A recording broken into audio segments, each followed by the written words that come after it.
Every club. Every day. The Global Sports Podcast Network. Hello everyone, welcome back to the Daily Ipswich, part of the Global Sports Podcast Network. It is Tactics Tuesday. My name is Richard Popple and today I'm joined by Rob Binns. Hello Rob. Hello mate, nice to be back. I kind of feel like I've had a couple of days off now.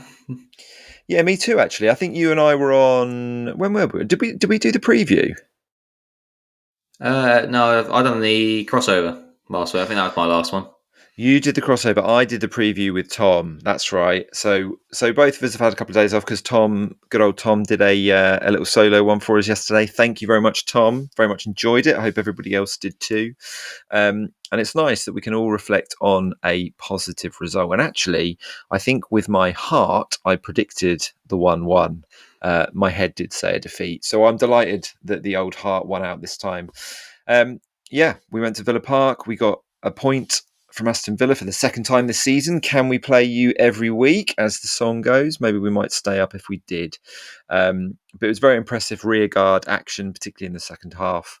And many, many plus points in the game, which obviously Tom touched on yesterday. Some great individual performances. I think collectively we look fantastic as well. And of course, Alex Palmer, looks a terrific signing at the moment and has started really, really well in his first couple of games. So we're going to go through the game today, Rob and I, in a little bit more detail, see how Town started tactically. Obviously had to change a little halfway through with the sending off and then how they managed to see the game out. So, Rob, I think both Tom and I said on Friday that we expected to go back to a four, to stick to a back four, to banish the back five to earlier in the season. Perhaps it was beginning not to work, but we are not football managers. We were completely wrong, and we did go back to that back five. Yeah, I didn't really know which way we were going to go with it. I was hoping that we would stick with the four because the five had gone fairly dry. Obviously, the whole point of it was meant to be pragmatic and strong defensively, and then we let 10 goals in 2 games. So at that point, it sort of failed its primary objective at that point. So you might as well mix it up a bit. And I don't know, I was expecting to see it, but at the same time, this is the sort of game where, particularly after the red card, where it was going to be a stay in the game sort of scenario rather than a go and nick something. It was always going to be like Villa, as we were saying, sort of on the crossover. Villa are the team expected to set the pace of the game.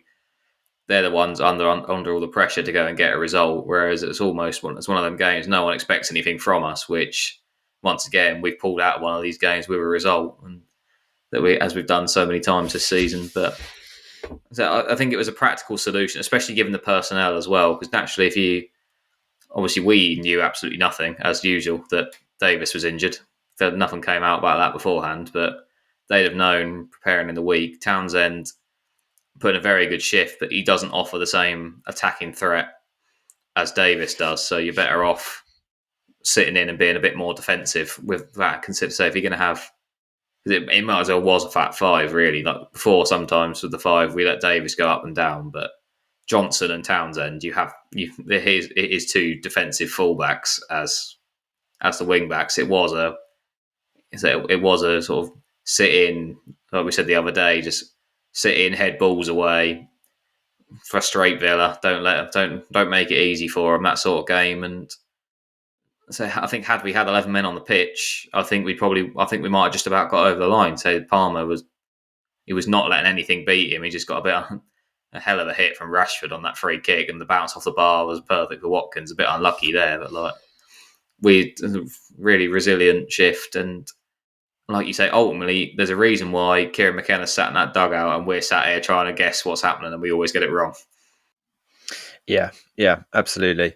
I mean, you brought up obviously Leif Davis missing the game. We were also missing Sam Morsey as well. He was a fairly late scratch apparently as well during the week. Both of them we don't think are anything serious. I think the club has already said that they expect them to be back pretty quickly, probably potentially in line for the next game.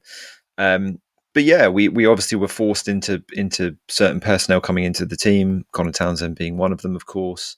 Calvin Phillips being the other. Tom actually mentioned yesterday that he thought that was Phillips' best game for Ipswich. How did you see it? How did you see him and Kiyosu in the middle of the park?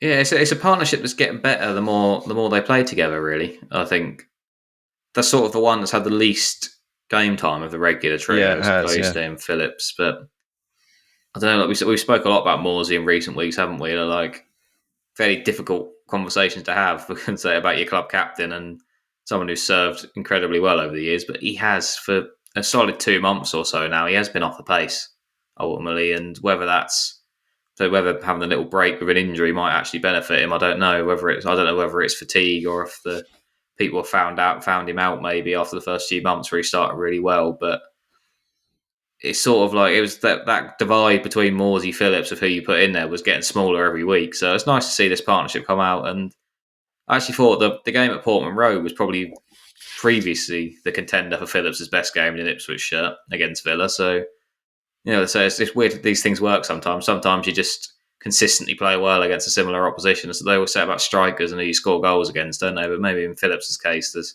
something about the way Villa set up that allowed him to play near his best. And he did have a very good game again. So good for him to get 90 minutes under his belt because he doesn't do that very often with his injury record. And he's always having to have his minutes managed because he's either just coming back from injury or he's coming off because he's injured again. And it's nice for him to get a 90 minutes together, and so good for his confidence as well. Because again, someone we spoke a lot about him this year hasn't been up to the level that we wanted him to be. So this loan was a big opportunity for him to maybe not go as far as restart his career, but certainly to give him a much needed boost because his stock's very low compared to where it was 2 or 3 years ago. And overall, he's not taken that opportunity yet, but hopefully this performance is, and I'm saying a game like this where everybody's had to dig in, man disadvantaged for 60 minutes, he was a standout performer in a very good performance all round. He was one of the names you pick out there. I'm hoping that gives him a boost of confidence. And then,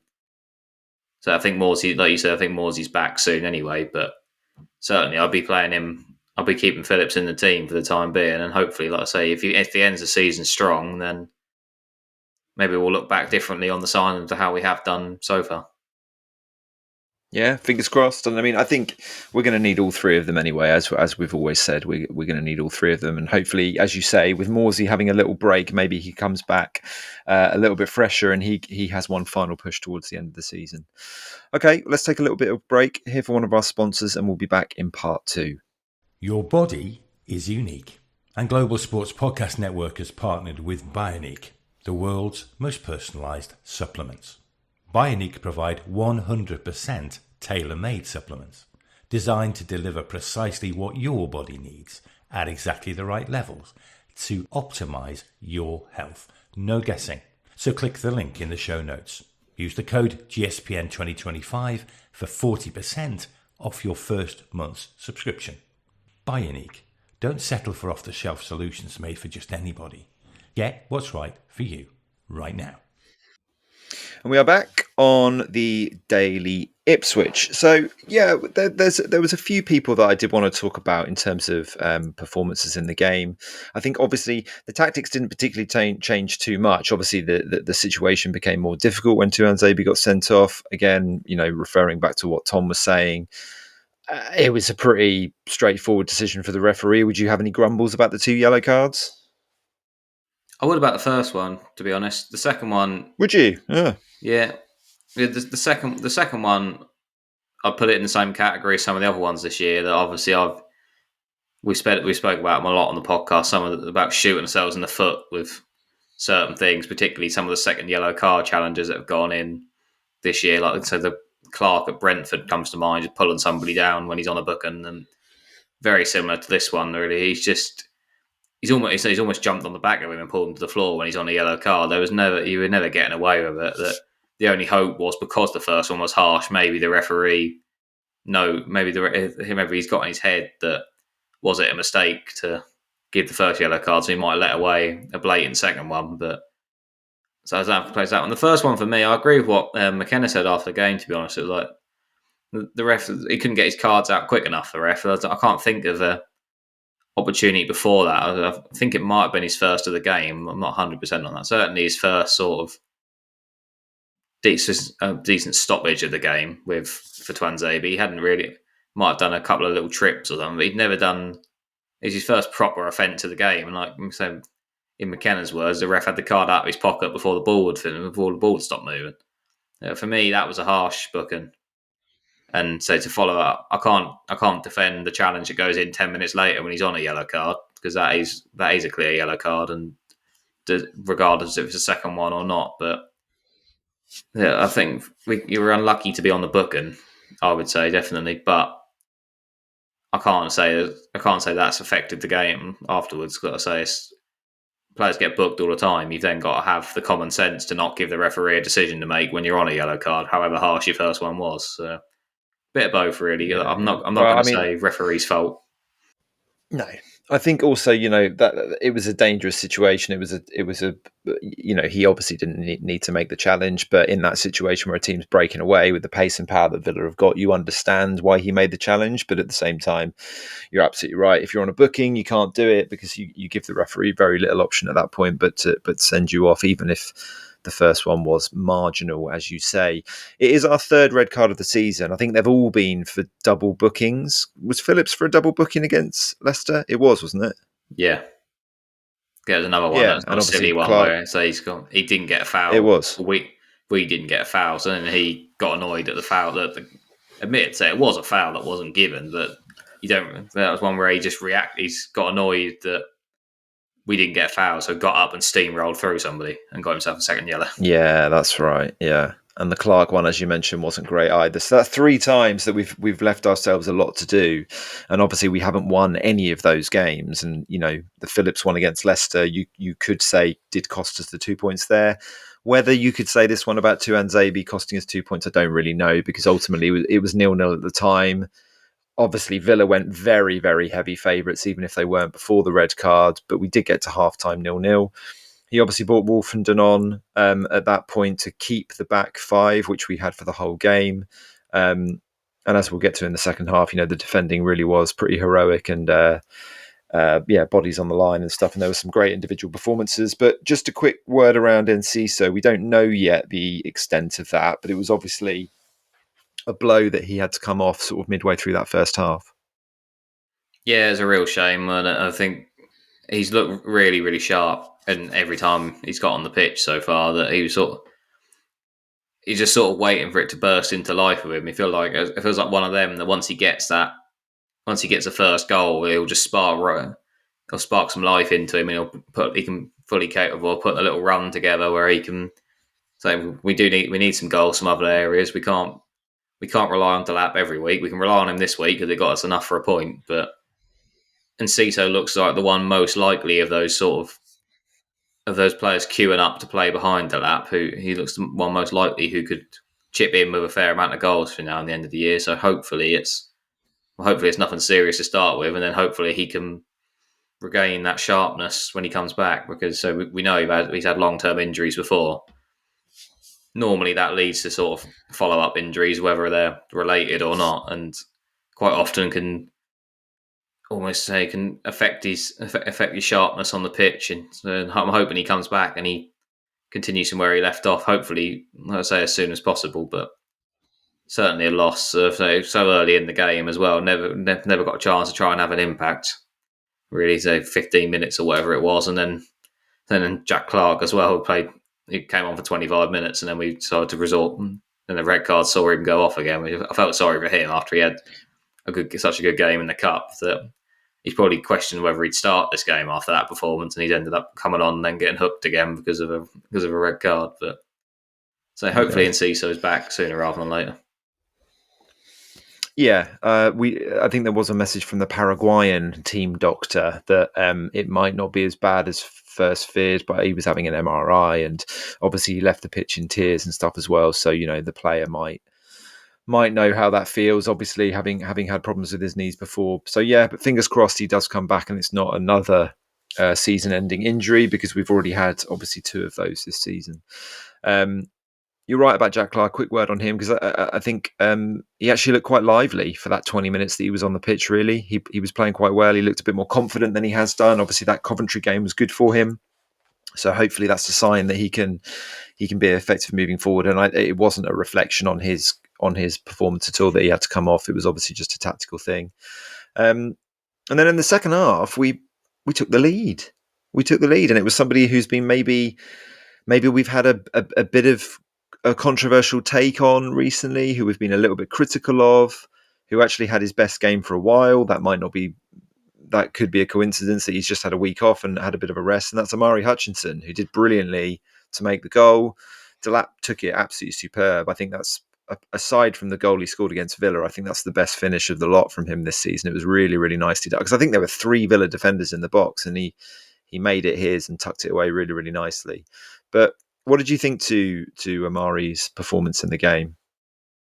Yeah, I thought he was miles better than he has been in the last few weeks. So sort of back to the sort of getting towards the levels that we know he can play at. Which is, so there's a reason why you could say we picked on him maybe over the last few weeks, but the reason is because there's not too many players that we have really high expectation of. We're sort of, a lot of people, we accept that how quick the rise has been and they're adapting to Premier League football, but he's one of the squad that you've always felt he's good enough to be a top performer in the side at this level, and he hasn't hit those levels a lot of the time.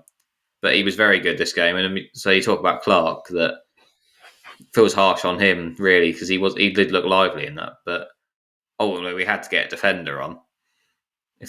Especially say somewhere like Villa Park, knowing you got a full half, they're just going to keep you camped in your own half for most of it. And you look at the front three we've got there, in terms of it's Clark, Hutchinson, and Delap. There's no room for sentimentality and think, oh, Clark's come off the bench already, we don't want to hook him again. Hutchinson and Delap have more quality than Clark, and will have certainly shown it this season. So they're the two you're going to leave on, and they've shown you exactly why, haven't they? Well, their combination. That's a really good work from Hutchinson. Good ball in the box, and say Delap. We know he's a good finisher, but that was really impressive. So the defenders flying across. He's just had to sort of flick it back past the goalkeeper almost as he's running towards it. It's a really good finish, and the sort of thing you have to, in a game like that, like I say, 10 men back against the wall for the majority of it, you're trying to hit on the break. That's exactly the sort of half chance you have to put away if you're going to get something from games like that. And fortunately for us, we have a very good striker up front who does take those chances when he gets them more often than not. Yeah, absolutely. And it was a lovely deft touch, as you say. I mean, he's showing so many facets of his game. He's showing that he is an all-round quality striker, because he's got, raw pace and power, and he's obviously got an electric shot on him at times as well. But that was all about finesse and, placement into the bottom corner against obviously a very, very good goalkeeper. So yeah, it was nicely done. Our colleague James messaged us all when that goal went in, saying ready for the onslaught. And it looked as if the side were readying themselves for that as well. After we have another quick break, we will talk about said onslaught. Here at the Global Sports Podcast Network, we spent a lot of time selecting our delivery platform, and Zencastr came out the clear winner. With 4K video recording from your phone and AI editing that automatically removes all those ums and ahs, it's super easy to start a podcast that sounds great and is delivered efficiently. If you're ready to tell your story, check out the link in the show description to learn more about Zencastr. And we are back for the final part of today's Tactics Tuesday. So yeah, we took the lead, when was it, 55th minute, something like that. And basically from that point onwards, it was just a defensive rear guard, trying to hold on as long as we possibly could. We managed to do that, I think, for about 12, 13 minutes, something like that. But it did feel, not that it felt inevitable necessarily, but Villa really were on the charge. And obviously, Jacob Ramsey in particular was causing quite a few problems. We were defending well, for sure, but obviously the extra man was sort of taking its toll. And we had one player in particular in our new goalkeeper, Alex Palmer, who put in an absolutely fantastic performance and looked like for a while that we could potentially keep Villa out. As you mentioned earlier, we got a little bit unlucky actually with the equaliser. Great strike from Rashford, but it did fall to Watkins, and he obviously did what he did. At that point, were you fearing the worst? I mean, I know I probably was, just because we've obviously conceded late goals and the numerical advantage. I just thought that was going to be a very difficult 20 minutes for us. But yeah, how did you see it? Yeah, I always thought if we let the equaliser in, we'd go on to lose. Unless it was literally like the equaliser itself came in stoppage time. You always felt that the buoyancy the Villa would have got from, say, knocking on the door, finally getting that first one to get level, you'd think they'd have kicked on a gear again, and everyone would have had them as the heavy favourites to get a third goal of the game if there was going to be one. And like I say, some very resilient shifts from everybody at the back. Palmer, most notably, some of the saves he made were. You compare that to some of those saves compared to some of the goals we've let in recent games. The difference there that makes it huge. You got to start from the back and getting results like this. And if we defend as well as we did there, and then stick an extra man on the pitch to maybe give us a bit more of a threat, we can pick up a lot more results this year. But certainly, it's a performance that was needed with it for confidence. We spoke a lot about confidence both at the back and just generally after the last few results. And even though we didn't get the win over the line, I think it will be a huge boost to confidence. And like I said, the goal was unlucky in a way, but at the same time, you've got to credit Watkins for good strikers getting themselves in the right places. They say create your own luck, don't they? There's always the brilliant strikers the ball falls to for an open goal in situations like that. It's because they put themselves in the right place to be there. But it's a disappointing one to concede when you do defend so well for such a long period of time, for it to be a rebound back off the crossbar that goes in. You see, if you're going to get beat, you want to get beat by the free kick itself. If Rashford blasts a free kick in the top corner from miles out, you go, all right, fair enough, what we're going to do. But when it's a tapping like that, it's a disappointing one, but can't be shaken a point away at Villa Park. Definitely say 2 points off Villa this season to really good going for a team who's in the top 8 of the Champions League. Yeah, absolutely. Yeah, they were knocking down the door, weren't they? Well, knocking at the door anyway. I think they had 25 shots in the game. Possession was something like 75% or something like that. So they were really hammering it. And it had a feel of that kind of like Brighton game earlier in the season where we again defended very strongly. Muric that day actually had probably his best performance in an Ipswich shirt that day. So fingers crossed that Palmer can perhaps find a bit more consistency than Muric managed to in the first half of the season. But yeah, it was a superb performance from him. It's going to give him a lot of confidence. Obviously, ex-West Brom, so I'm sure he would have enjoyed the result. Same with Connor Townsend as well, I'd have thought. And all round the defence, I mean, give flowers to Greaves was very good. O'Shea was very, very good, actually. Wolfenden obviously came on and did a job as well. And I think they, as you mentioned, with Calvin Phillips and stuff. And the bench had a lovely sort of championship feel about it. It felt very nostalgic. Jack Taylor coming off, Luongo, Wolfenden, all of the boys from the last couple of years were coming off the bench for that rearguard action. And maybe that shows that the culture and stuff at the club is still very much alive and up for the fight for the next few weeks. We also had a bit of a rallying cry from our CEO and chairman, master of ceremonies, Mark Aston, last week, calling on the fans, on the podcasters, on the business, on everybody to come together as one final push towards the end of the season. What did you find significant about that? Do you think it was just a maybe a moment where the energy was dropping around the club? We'd obviously had 4 defeats on the spin. We talked about that. It felt like now or never, really, to start picking up points. You've already mentioned that a point at Villa Park is obviously a massive point and a surprising one at that, I suppose. So what is that? What can that do? Can it galvanise the club at this point? And where do you see us sort of going from here for the rest of the week? I think it was needed because, like you say, everybody, us included, bigged up that Southampton game as we built it up all week, biggest game of the season. So as much as we didn't admit it, we were all expecting to win, weren't we? We were all sat here and playing we're making sure of saying if we win, we've got to make sure we get the job, saying stuff like that. But nobody was going into even the most pessimistic fan was going into that game expecting to win, and we bigged it up all week, thinking, right, another 3 points on the board. We'll look at the other results. This can kickstart the campaign. Let's try and get the boost or give us the big boost we need to go towards survival. And we lost.